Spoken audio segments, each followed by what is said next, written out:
Hello athletes, Instagram पे एक account है स्ट्रेंथ कंडीशनिंग साइंस और ये अकाउंट ने एक बहुत ही ज़्यादा हेल्पफुल फोटो को पोस्ट किया था। आप वो फोटो को यहाँ पे साइड में देख सकते हो। ये जो पोस्ट है ये काफ़ी ज़्यादा हेल्पफुल है आपके लिए। अगर आप सेल्फ ट्रेनिंग करते हो, मतलब आपके पास कोई कोच नहीं है, तो फिर ये पोस्ट आपको काफ़ी ज़्यादा हेल्प करेगी अपना खुद का एक अच्छा वर्कआउट बनाने में। या फिर आप किसी कोच के पास भी वर्कआउट करते हो तब भी आप चेक कर सकते हो कि क्या उस वर्कआउट प्लान में ये सब चीज़ें इंक्लूडेड हैं। अब लेकिन बहुत सारे लोगों को ये पोस्ट काफ़ी ज़्यादा कंफ्यूजिंग लग रही होगी, कुछ समझ में नहीं आ रहा होगा कि इसका मतलब क्या है, और उसी के बारे में ये वीडियो है। वो जो पोस्ट थी उसमें बीच में एक रूबिक्स क्यूब था और उसके बार बार से एक टॉपिक लिखे हुए थे, और वो जो टॉपिक्स हैं वो काफ़ी ज़्यादा इंपॉर्टेंट है आपके वर्कआउट के लिए। ये बीच का ये जो रूबिक्स क्यूब है ये तो बस डिज़ाइन के लिए था, इसका उस चीज़ से कोई लेना देना नहीं है, तो इसको हम लोग हटा देते हैं। जो इसके बाहर के टॉपिक्स थे वो हमारे लिए काफ़ी ज़्यादा इंपॉर्टेंट है और उन्हें मैंने यहाँ पे साइड में लिख लिया है। अब इन्हें एक एक करके देखते हैं और समझते हैं कि इसका मतलब क्या है। जब भी हम लोग हमारा वर्कआउट बनाते हैं तब हम लोग कुछ इसी तरीके से बनाते हैं। एक टेबल बना लेते हैं और उसमें हफ्ते के हर एक दिन को लिख देते हैं, Monday, Tuesday, Wednesday, Thursday, Friday, Saturday, और उसके नीचे हम लोग सुबह का शाम का वर्कआउट, सुबह का वर्कआउट, शाम का वर्कआउट, ऐसे हर एक दिन के वर्कआउट को लिख लेते हैं। अब मान लेते हैं कि हमें हमारी पावर को बढ़ाना है, पावर को ट्रेन करना है। हम लोग हफ्ते के हर एक दिन सुबह शाम पावर को ट्रेन नहीं कर सकते, हमें किसी एक दिन को सिलेक्ट करना पड़ेगा कि हाँ उस दिन हम लोग सुबह पावर को ट्रेन करेंगे। तो मान लेते हैं कि हम लोग ट्यूसडे को सुबह पावर को ट्रेन करेंगे। अब जो ट्यूसडे का सुबह का वर्कआउट है इसको हम लोग कैसे डिज़ाइन करेंगे, उसके लिए ये टॉपिक्स हमें हेल्प करने वाले हैं। अब यहाँ पे हम लोग देख लेते हैं कि हमारा वर्कआउट कैसे होगा।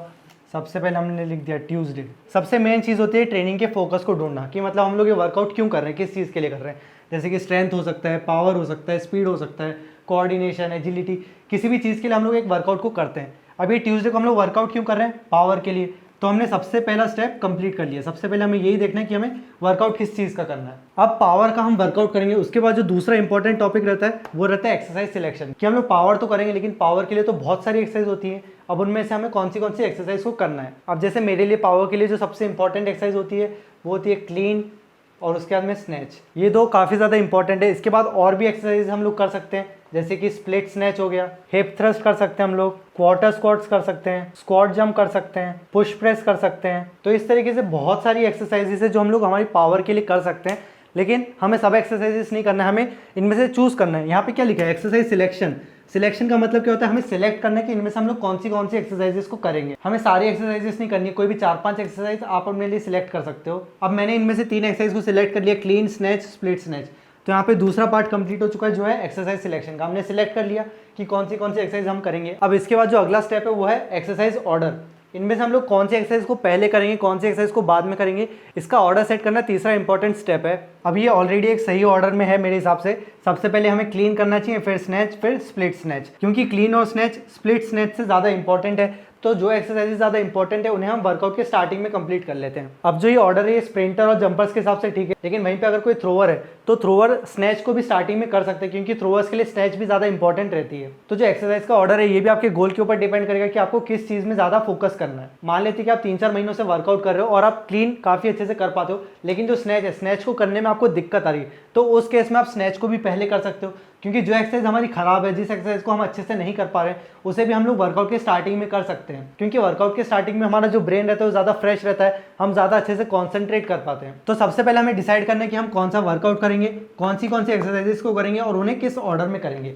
ये 3 चीज़ होने के बाद में हम लोग अगली 3 चीज़ों को देखते हैं। अब अगली जो इंपॉर्टेंट चीज़ होती है वो होती है इंटेंसिटी, कि हम लोग कितनी इंटेंसिटी पे वो एक्सरसाइज को करेंगे। जो इंटेंसिटी रहती है उसको हम लोग % ऑफ 1 RM से मेजर करते हैं। 1 RM क्या होता है, 1 रेप मैक्स, कि मतलब आप क्लीन में 1 रेप के लिए सबसे ज़्यादा वेट कितना उठा सकते हो।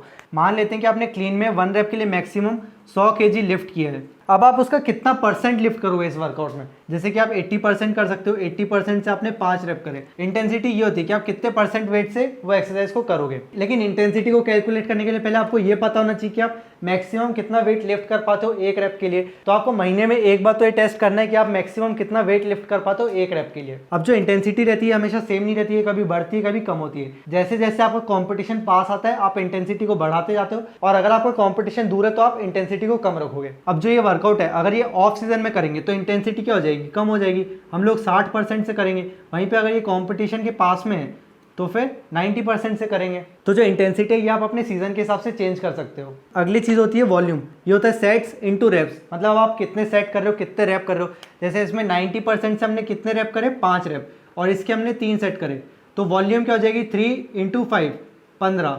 मतलब टोटल 15 क्लीन करे, ये हो गई वॉल्यूम। अब वॉल्यूम भी चेंज होती रहती है, जब आपको ऑफ सीजन है तब आप ज़्यादा वॉल्यूम कर सकते हो, लेकिन जब आपको कंपटीशन पास में तब आपको कम वॉल्यूम करना है। जैसे 5x3 ये क्या है वॉल्यूम, अगर ये हम लोग ऑफ सीजन में करेंगे तो आप इसको 5x6 भी कर सकते हो, इसमें वॉल्यूम क्या हो जाएगी, बढ़ जाएगी, 5 6 30।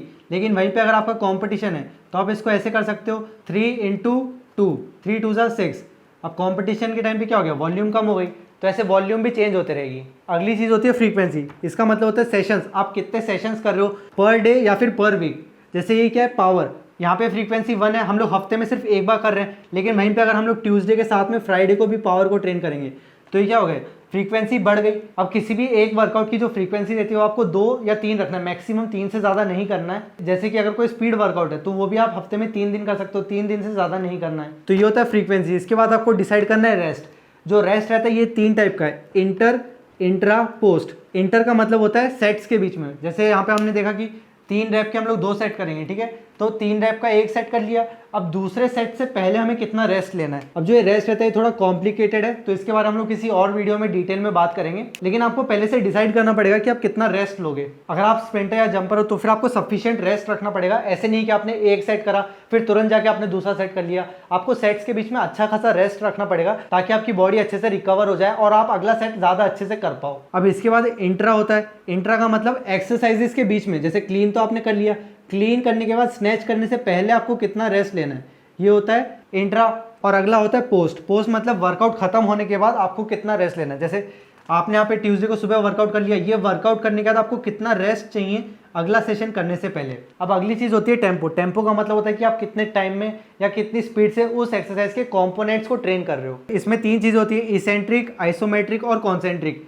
ये पावर में उतने ज़्यादा अच्छे से हम लोग इंप्लीमेंट नहीं कर पाएंगे, लेकिन हम लोग स्क्वाट्स में हम लोग इसे देख लेते हैं। स्क्वाट्स में क्या होता है, हम लोग पहले ऊपर खड़े रहते हैं, फिर हम नीचे जाते हैं, स्क्वाट करते हैं, फिर वापस से ऊपर खड़े हो जाते हैं। तो जो ये नीचे जाने वाला पार्ट रहता है ये होता है इसेंट्रिक पार्ट। फिर जब हम नीचे पहुंच जाते हैं तब एक टाइम ऐसा आता है जब हमारी बॉडी में कोई मूवमेंट नहीं रहता है, हम लोग एक फिक्स पोजीशन में आ जाते हैं, इसको हम लोग बोलते हैं आइसोमेट्रिक। और उसके बाद हम लोग ऊपर आते हैं और इसको हम लोग बोलते हैं कॉन्सेंट्रिक। अब ये 3 अलग अलग पार्ट है, इनकी जो स्पीड रहती है उसे हम लोग बोलते हैं टेम्पो। इसको हम लोग ऐसे लिख सकते हैं 3:2:2। तो ये टेम्पो हो गया 3:2:2। इसका मतलब क्या है, 3 सेकंड में आपको नीचे जाना है, आपको जल्दी से नहीं पहुंचना है, 3 सेकंड तक आपको पहुंचना है। 3 सेकंड में आप नीचे गए, फिर आपको नीचे पहुंच के 2 सेकंड तक होल्ड करना है, फिर उसके बाद में 2 सेकंड में ऊपर आना है। तो ये होता है टेम्पो। अब यहाँ पे हम लोग इसको ऐसे भी चेंज कर सकते हैं कि 2 की जगह पे हमने रख दिया यहाँ पे मैक्स। 3 सेकंड में आपको नीचे जाना है, 2 सेकंड के लिए होल्ड करना है, फिर ऊपर फास्ट आना है। जितना फास्ट आप आ सकते हो उतना फास्ट आना है। यहाँ पे अगर आपको होल्ड नहीं करना है तो इसका आपने ये पार्ट आपने 0 रख लिया कि आपको बिल्कुल भी होल्ड नहीं करना है। 3 सेकंड तक नीचे जाना है और फिर तुरंत आपको स्पीड में ऊपर उठना है। अगर हम लोग एक फास्ट कॉन्सेंट्रिक पार्ट करते हैं ना, मतलब जो मुश्किल पार्ट रहता है उसे ज़्यादा स्पीड में करते हैं, तो हमारी जो पावर है वो काफ़ी ज़्यादा डेवलप होती है, rate of force development improve होता है, जिसकी वजह से हमारी स्पीड भी बढ़ेगी। और वहीं पे अगर हम जो इसेंट्रिक पार्ट रहता है इसको स्लो करते हैं तो उससे हमारी इसेंट्रिक स्ट्रेंथ बढ़ती है, जिसकी वजह से हमारे शॉक को एब्जॉर्ब करने की क्वालिटी डेवलप होती है। जैसे बहुत सारे एथलीट के साथ होता है कि वो स्क्वाट्स काफ़ी ज़्यादा अच्छे से कर पाते हैं, लेकिन जब वो हॉपिंग या बाउंडिंग करते हैं तब जैसे ही वो पैर रखते हैं वो शॉक को एब्जॉर्ब नहीं कर पाते, फिर अगली जंप अच्छे से नहीं कर पाते हैं, वो इसेंट्रिक स्ट्रेंथ की कमी से होता है। अब अगली चीज़ है वेलोसिटी। टेम्पो और वेलोसिटी ये दोनों चीज़ लगभग सेम है। वेलोसिटी का मतलब होता है कि हम किस स्पीड से वो एक्सरसाइज को कर रहे हैं। जैसे कि क्लीन है तो क्लीन में हम लोग कितनी ज़्यादा स्पीड से वेट को लिफ्ट कर रहे हैं। अब अगली चीज़ है ड्यूरेशन। ड्यूरेशन का मतलब होता है टाइम। जैसे बहुत सारे एक्सरसाइज रहती है उसमें हम लोग जैसे % ऑफ 1 RM नहीं निकाल सकते। जैसे कि प्लैंक हो गया तो प्लैंक में हम लोग ये नहीं देख सकते कि हमने 80% पे प्लैंक करा है। तो उस सब एक्सरसाइजेस के लिए क्या होता है ड्यूरेशन, कि आप कितने सेकंड्स के लिए वो एक्सरसाइज को कर रहे हो या कितने मिनट्स के लिए। और तो इसलिए कि मतलब कितने देर तक आपका वर्कआउट चला, ये भी आपको पता होना चाहिए कि आपका वर्कआउट कितना लंबा रहेगा पहले से ही। अब किसी वर्कआउट की अगली इंपॉर्टेंट चीज़ होती है क्यूइंग। इसका मतलब होता है कि हम लोग कोई भी सिग्नल या फिर टिप दे रहे हैं ताकि वो उस एक्सरसाइज को ज़्यादा अच्छे से कर पाए। अब ये 2 टाइप्स के होते हैं, इंटरनल और एक्सटर्नल। अब इंटरनल का एक एग्जाम्पल है, जैसे कि अगर कोई एथलीट क्लीन कर रहा है तो क्लीन करते टाइम हमें कोशिश करना चाहिए कि जो रॉड है वो हमारे चेस्ट के जितना हो सके उतना पास हो। जैसे बहुत सारे लोग क्या करते हैं ऐसे ले जाते हैं क्लीन के टाइम पे, तो ऐसे नहीं करना है, हमें चेस्ट के पास से रॉड को ऊपर लेके जाना है। लेकिन अगर कोई एथलीट ये चीज़ को समझ नहीं पा रहा तो उसको हम लोग एक क्यू देते हैं। जैसे हमने पहले तो बोल दिया कि चेस्ट के पास से लेके आओ, मतलब बहुत बार बोल दिया हमने कि ऐसे लेके आओ ऐसे लेके आओ, वो समझ ही नहीं रहा। फिर उसको हम लोग एक दूसरे तरीके से समझा सकते हैं कि जो अपनी कोनी है, कोनी को जितना हो सके उतना ऊपर लेके जाओ। ऐसे करेगा तो कोनी उसकी नीचे रह जाएगी ना, तो इसलिए हमने उसको बोल दिया कि कोनी को ऊपर लेके जाओ। तो उसको हमने एक दूसरा सिग्नल दे दिया कि हाँ आपको इस चीज़ पे ध्यान देना है, आप चेस्ट के पास मत लाओ लेकिन आप कोनी को ऊपर ले जाओ। तो तो ऐसे अगर वो दूसरी चीज पे ध्यान देगा तो ये चीज अपने आप ऑटोमेटिकली हो जाएगी। और अगर वो एथलीट कोहनी को ऊपर उठाने पे ध्यान देगा तो ऑटोमेटिकली जो रॉड है उसके चेस्ट के पास से आ जाएगी। अब एक्सटर्नल क्यों होता है कि हमने बाहर से कोई उसको सिग्नल दे दिया, जैसे कि अगर कोई एथलीट है वो स्क्वाट करते टाइम अपनी गर्दन को नीचे कर लेता है तो हम लोग उसको बोल सकते हैं कि सामने ये जिम में जो कोट लिखा है दीवार पे वो कोट के ऊपर ध्यान देना है। तो अगर एथलीट सिर्फ उस चीज पे ध्यान देगा तो नीचे जाते हुए भी उसकी गर्दन ऊपर रहेगी। तो यहाँ पे हमने एक एक्सटर्नल सिग्नल दिया जिसकी वजह से उस एथलीट ने अपनी टेक्निक को इंप्रूव कर लिया। क्यू का मतलब होता है छोटे छोटे सिग्नल्स देना जिससे एथलीट उस एक्सरसाइज को अच्छे से कर पाए। अब इन सब चीज़ों के बाद में एंड में आता है असेसमेंट। इसका मतलब होता है कि हम हमारे वर्कआउट को मॉनिटर करते रहें, हम ये चेक करते रहें कि हमारा इंप्रूवमेंट हो रहा है या फिर नहीं हो रहा है। ये आप वीकली भी कर सकते हो, मंथली भी कर सकते हो, ईयरली भी कर सकते हो। मतलब आपने हर हफ्ते अपनी डायरी में नोट कर लिया कि आपने इस हफ्ते इस एक्सरसाइज में मैक्सिमम इतना वेट लिफ्ट किया है। साथ में आप हर महीने एक टेस्ट कर सकते हो जिसमें आप चेक करोगे कि आपका 1 रेप मैक्स कितना है। हमें कोशिश करनी है कि हमारा 1 रेप मैक्स बढ़ते जाए। आई होप आपको इन सब से कुछ नया सीखने को मिला होगा और आप अपने ट्रेनिंग को और ज़्यादा अच्छे से कर पाओगे।